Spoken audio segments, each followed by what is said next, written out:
Hi, I'm Dean Civiliano. I'm a three-time national record holder from the Philippines, and today I'm going to share with you some tips on how to progress from being a novice to a competitive freediver. So far, these are the tips that I can share with you.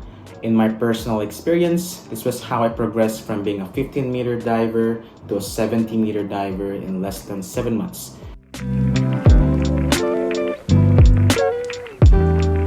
The first step that you need to do in order to progress is to find a good instructor and enroll in a course. You need to find an instructor that has the same goals as you have.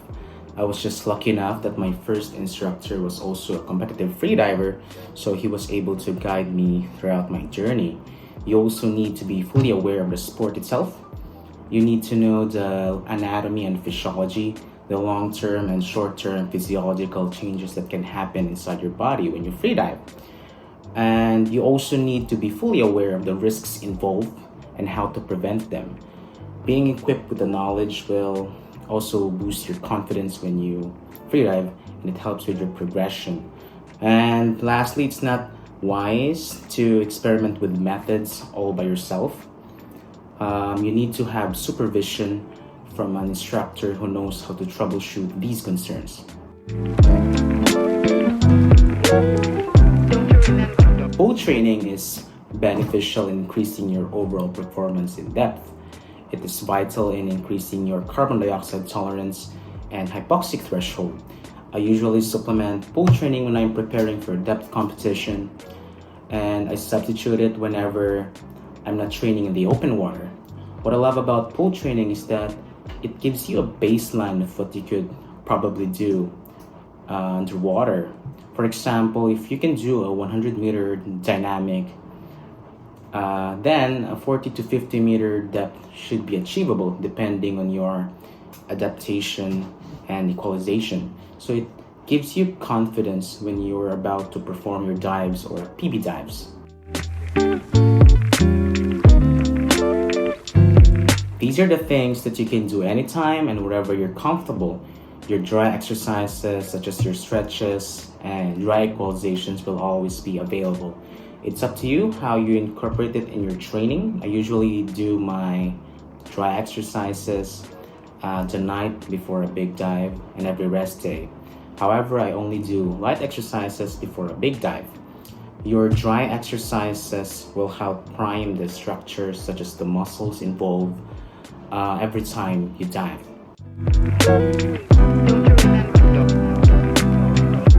I used to hate these dives, but by theory, this is where you can simulate your body equivalent to deeper depths by just diving shallow.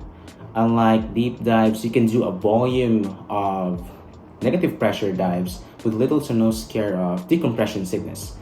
Basically, you're prompting your body to adapt by exposing it more to the pressure that you are or depth that you are simulating. And this is also one of the best ways to practice your equalization, such as your mouth fill technique.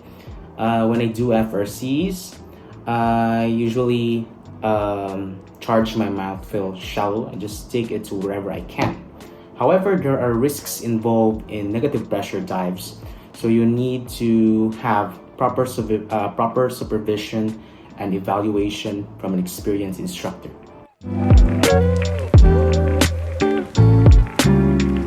Freediving is a mental and physical sport, thus cross-training can be beneficial in increasing your overall fitness and performance. It also helps with your recovery, lactic acid tolerance, and injury prevention. I personally love to incorporate swimming, boxing, jiu-jitsu, and resistance training regularly in my training. And because my specialization is free immersion, I always make sure that I do a lot of exercise that requires pulling. And what I love about it most is that it aids in lowering your heart rate, which can improve your breath hold. There is a fine line between training right and overtraining, and there is no definite answer on how often you need to train. The question is the intensity and volume of your dive.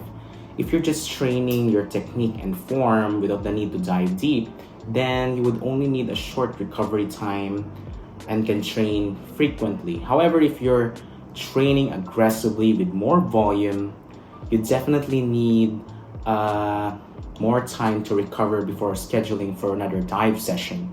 Scheduling your training depending on the type of dives you do is crucial to avoid burnout and pressure related injuries. The last thing that I'm going to advise is to sign up for a competition. Look for nearby competitions, whether it be local or international competitions. Doing so will give you short term goals and you will be prompted to achieve those goals. And while you're trying to achieve those, don't forget to enjoy the process and have fun. There are days when your dives are at their best, and there will also be days when you wouldn't be achieving the goals as planned. Then you feel stagnant. I say these are all part of the process. What I love to focus on while training is the community. I say that freediving has one of the best communities out there. Everyone is just happy and passionate about the sport. We all have that one language when we all gather up, and we always make sure that each one is safe. And this is one of the beauties of the sport.